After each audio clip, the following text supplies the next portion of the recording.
அன்பழகன் பணம் வாங்கிட்டு தான் மாவட்ட செயலர் புதிய நிர்வாகிகள் போடுறாங்கன்னு அன்பழகன் மீதையும் ஜி.கே. மணி மீது கடுமையான குற்றச்சாட்டு வச்சிருக்காங்க. அது உண்மைதானா?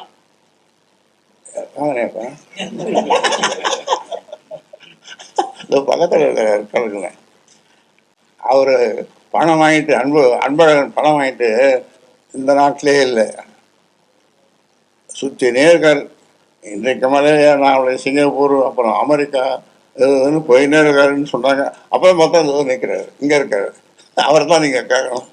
அதாவது இனி அன்புமணி ராமதாசுடன் பேச்சுவார்த்தை இருக்குமா இருக்காதா, எந்த பதில் அவர்கிட்ட? அதாவது ஒரே தீர்வு தம்பி, நான் செயல் தலைவராக இரு என்று என்னுடைய அப்பா சொன்னார். அது மந்திர சொல்லு, தந்தை சொல் மிக்க மந்திரமில்லை என்று சொல்வார்கள். அது மந்திர சொல்லு.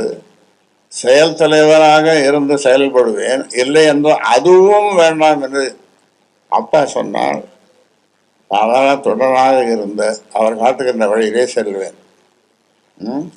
அதாவது இந்த இதிகாசம் புராணங்களில் உங்களுக்கு நம்பிக்கை இருக்கா? இருக்குது இல்லையா? உங்களுக்கு நம்பிக்கை இருக்குதா? இருக்குது. அந்த ராமாயணம் படிச்சிருப்பீங்க நீங்கள், கம்பராமாயணம் படிச்சிருக்க மாட்டீங்க, டிவியில் பார்த்துருக்கேன். அதில் ராமனை காட்டுக்கு போக சொல்லி எத்தனை வருஷம்?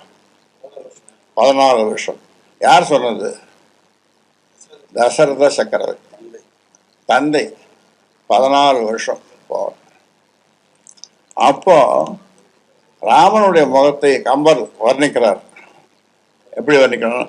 அன்றலர்ந்த தாமரை போல். என்ன அர்த்தம்? ஆமா, அன்றலர்ந்து இன்றைக்கு மலர்ந்த தாமரை போல் அவர் முகம் இருந்ததுதான். 14 வருஷம் வனவாசம் போய் காட்டுக்கு போய் அப்புறம் என்ன நடந்த ராமாயணம் உங்களுக்கு தெரியும். இது ஒரு உதாரணம்.